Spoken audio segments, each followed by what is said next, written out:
आज हमारा टॉपिक यह रहेगा कि जब पत्नी के द्वारा अपने पति, सास, ससुर, देवरानी, जेठानी और ननद आदि पर डोमेस्टिक वायलेंस का केस कर दिया जाता है और इनका नाम लिखवा दिया जाता है, तो आज हमारा यही टॉपिक रहेगा कि जो इनके नाम है इनको हम कैसे कैसे हटवा सकते हैं। मैं आपकी जानकारी के लिए बता दूं कि अगर आप एक ही घर में रह रहे हैं तो भी डोमेस्टिक वायलेंस का केस नहीं बनता है। सिचुएशन ऐसी होती है जिनके आधार पर डोमेस्टिक वायलेंस का केस आप पर नहीं बनता है। तो आज हम यही जानेंगे कि कब आप पर डोमेस्टिक वायलेंस का केस नहीं बनता है। अगर पत्नी के द्वारा डोमेस्टिक वायलेंस में आपका नाम लिखवा दिया जाता है तो उसे कैसे हम हटवा सकते हैं। तो बने रहे वीडियो के अंत तक। मैं हेमंत सैनी एडवोकेट और आप देख रहे हैं हेमंत LLB लॉ। वीडियो अच्छा लगा हो तो प्लीज इसे लाइक करें। अगर आप मुझसे जुड़कर रहना चाहते हैं तो प्लीज चैनल को सब्सक्राइब जरूर करें। अगर आप मुझे फेसबुक पर देख रहे हैं तो प्लीज पेज को फॉलो जरूर करें। सबसे पहले तो हम यह जान लेते हैं कि डोमेस्टिक वायलेंस के सेक्शन 2 के सबसेक्शन F में क्या है। इसमें बताया गया है डोमेस्टिक रिलेशनशिप और जो सेक्शन उसमें बताया गया है शेयर हाउस होल्ड।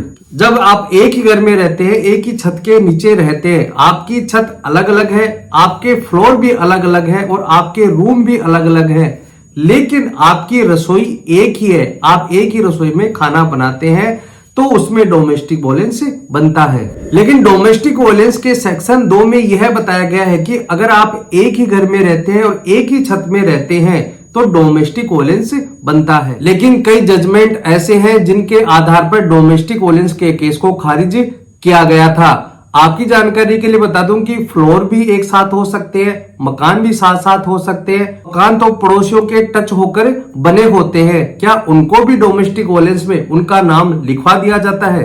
अब ऐसा थोड़ी है कि डोमेस्टिक वायलेंस के केस में पड़ोसियों का नाम भी लिखवा सकते हैं। अगर आपका किचन अलग है तो आप पर डोमेस्टिक वायलेंस का केस नहीं बनता है, क्योंकि किचन अगर अलग अलग है तो खर्चा भी अलग अलग ही बटा हुआ है, अलग अलग कमाते हैं और अलग अलग खाते हैं, तो ऐसे में आप शेयर भी नहीं करते हैं। मैंने अभी आपको बताया डोमेस्टिक वायलेंस के सेक्शन 2S में शेयर हाउस होल्ड, तो कहने का मतलब है कि अगर आपकी अलग अलग रसोई होगी तो उसमें आपका जो खर्चा होगा वह भी अलग अलग होगा, आपके द्वारा कोई भी चीज शेयर नहीं की जाएगी, तो ऐसी स्थिति में आप पर डोमेस्टिक वायलेंस का केस भी नहीं बनेगा। तो सबसे पहले आपको यह ध्यान रखना है कि अगर पत्नी के द्वारा आप सभी पर डोमेस्टिक वायलेंस का केस कर दिया जाता है तो उसे आपको साबित करना है।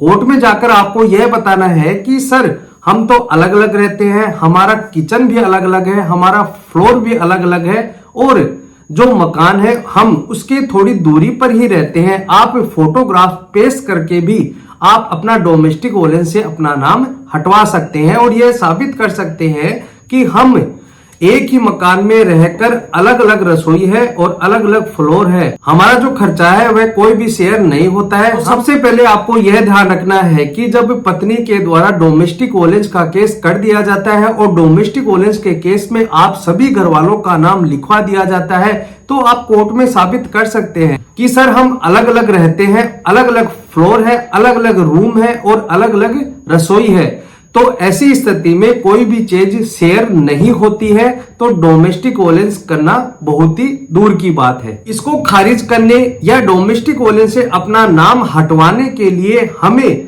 डोमेस्टिक वायलेंस के सेक्शन 25(2) और डोमेस्टिक वायलेंस के सेक्शन 2F और S के तहत न्यायालय में एक एप्लीकेशन लगानी है। DV एक्ट के सेक्शन 25(2) में मजिस्ट्रेट की कोर्ट और महिला कोर्ट को रिव्यू की पावर दी गई है। हालांकि मजिस्ट्रेट को रिव्यू की पावर नहीं होती है, बल्कि सेशन कोर्ट, हाई कोर्ट और सुप्रीम कोर्ट को रिव्यू की पावर दी गई है। लेकिन इस DV एक्ट के केस में अपने ही ऑर्डर को रिव्यू करने की पावर दी गई है। मान लीजिए कोई ननद है और उसकी शादी हो चुकी है और पत्नी के पास उस ननद का वीडियो है। कहने का मतलब है कि शादी के बाद वह ननद अपने माता पिता से मिलने के लिए अपने घर पर आती है और कुछ बात होने के बाद उनके बीच लड़ाई झगड़ा हो जाता है और पत्नी के द्वारा वीडियो बना लिया जाता है और उसके आधार पर वह ननद पर और उनके घर वालों पर वह डोमेस्टिक वायलेंस का केस कर देती है।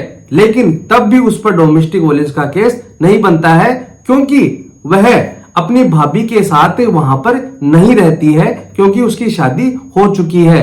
इसके आधार पर आप यह बता सकते हैं कि वह दूसरे घर में रहती है और पत्नी के साथ कोई भी डोमेस्टिक वायलेंस नहीं किया गया है।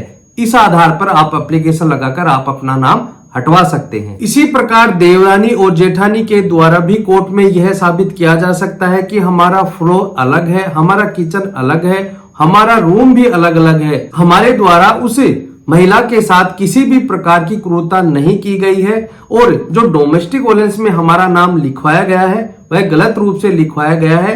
आप प्रूफ के साथ कोर्ट में यह पेश कर सकते हैं, आपका नाम हटा दिया जाएगा। कई बार ऐसा भी होता है कि कई सालों के बाद पत्नी के द्वारा डोमेस्टिक वायलेंस का केस कर दिया जाता है, लेकिन डीवी एक्ट में सजा का कोई भी प्रोविजन नहीं है। लेकिन डोमेस्टिक वायलेंस के सेक्शन 31 में यह बताया गया है कि अगर कोर्ट ऑर्डर को नहीं माना जाता है तो उसमें 1 साल की सजा और जुर्माना दोनों भी किए जा सकते हैं। तो ऐसी स्थिति में हम मजिस्ट्रेट को सीआरपीसी के सेक्शन 468 के बारे में बताया गया है, क्योंकि उसमें क्राइम लिमिट के बारे में बताया गया है कि कितने साल बाद किसी भी केस में एफआईआर हो सकती है। आपकी जानकारी के लिए बता दूं कि जो 3 साल से ऊपर के जो मामले होते हैं, जिसमें 4 साल की सजा है या 5 या 7 साल की सजा है, उसमें एफआईआर कभी भी दर्ज हो सकती है।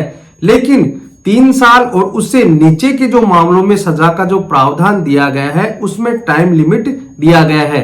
जैसे 3 साल, 2 साल, 1 साल, अगर टाइम निकल जाता है तो उसके बाद एफआईआर दर्ज नहीं करवाई जा सकती। तो इस प्रकार से डीवी एक्ट के मामले में अगर पत्नी के द्वारा 1 साल के बाद डीवी एक्ट का केस किया जाता है तो सीआरपीसी का सेक्शन 468 को दिखाकर हम अपना नाम हटवा सकते हैं और जो उसकी टाइम लिमिट है वह भी खत्म हो चुकी थी। तो इस प्रकार से आपको डोमेस्टिक वायलेंस के केस से घबराना नहीं है। जब भी पत्नी के द्वारा कोर्ट के आदेश से आपको नोटिस भिजवाए जाते हैं तो कोर्ट में जाकर आप उसका प्रूफ के साथ जवाब दे सकते हैं। आप वकील से मिलकर आप ये जो एप्लीकेशन है नाम रिमूव कराने के लिए आप लगा सकते हैं। कहने का मतलब है कि जब भी आपको नोटिस आता है आपको घबराना नहीं है। इसलिए घबराना नहीं है क्योंकि अगर आपको यह लगता है कि डोमेस्टिक वायलेंस का केस मेरे पर गलत रूप से किया गया है, मैंने कभी पत्नी से मिला ही नहीं है, न ही मैं उसके पास गई हूं, न ही उसके मैं पास गया हूं, तो इसके आधार पर आप प्रूफ के साथ कोर्ट में यह साबित कर दें कि मैंने पत्नी के साथ कोई भी क्रूरता नहीं की है। यही बात सारे घर वालों के पास भी लागू होती है। अगर मजिस्ट्रेट की कोर्ट के द्वारा आपकी बात को नहीं सुना भी जाता है तो आप उसकी अपील कर सकते हैं, क्योंकि आपको मजिस्ट्रेट की कोर्ट से घबराना नहीं है। क्योंकि अगर आपके विपक्ष में कोई फैसला आता है तो आप उसकी अपील भी कर सकते हैं। प्रूफ के साथ आपकी वहां पर जरूर सुनवाई होगी और आपका नाम हटा दिया जाएगा। अगर आपके पास कोई विटनेस है या फिर कोई सबूत है तो कोर्ट में आप उस व्यक्ति को उस शपथ पत्र के साथ पेश भी कर सकते हैं। कहने का मतलब है कि आपको लगता है कि मेरे पास कोई भी फोटोग्राफ नहीं है तो आप पड़ोसी जो है उनका शपथ पत्र लगाकर यह साबित कर सकते हैं कि आपने कोई भी ऐसा कोई कार्य नहीं किया जिससे पत्नी को कोई क्रूरता साबित हो। आप यह शपथ पत्र कोर्ट में लगा सकते हैं, उसके बयान करवा सकते हैं। इसके आधार पर उस पड़ोसी के शपथ पत्र को मान लेती है और अगर कोर्ट को यह लगता है कि आपने पत्नी के साथ कोई भी क्रूरता नहीं की है तो आपका नाम हटा दिया जाएगा और उस केस से आपको बरी कर दिया जाएगा। तो दोस्तों आज के लिए इतना ही। मैं उम्मीद करता हूं कि आपको ये वीडियो समझ में आ गया होगा कि किस प्रकार से अगर पत्नी के द्वारा डोमेस्टिक वायलेंस में आपका नाम लिखवा दिया जाता है तो आप उसको किस प्रकार से हटवा सकते हैं और यह साबित करके आप पत्नी पर मानहानि का भी केस कर सकते हैं कि पत्नी ने डोमेस्टिक वायलेंस का केस करके हमारे समाज में नाक कटवा दी है और हमारी बहुत ही बेइज्जती की है। इस आधार पर आप कंपनसेशन का केस भी कर सकते हैं। तो दोस्तों आज के लिए इतना ही। वीडियो अच्छा लगा हो तो प्लीज इसे लाइक करें। अगर आप मुझसे जुड़कर रहना चाहते हैं तो प्लीज चैनल को सब्सक्राइब जरूर करें ताकि ऐसे ही आपके लिए मैं वीडियो लाता रहूं। धन्यवाद।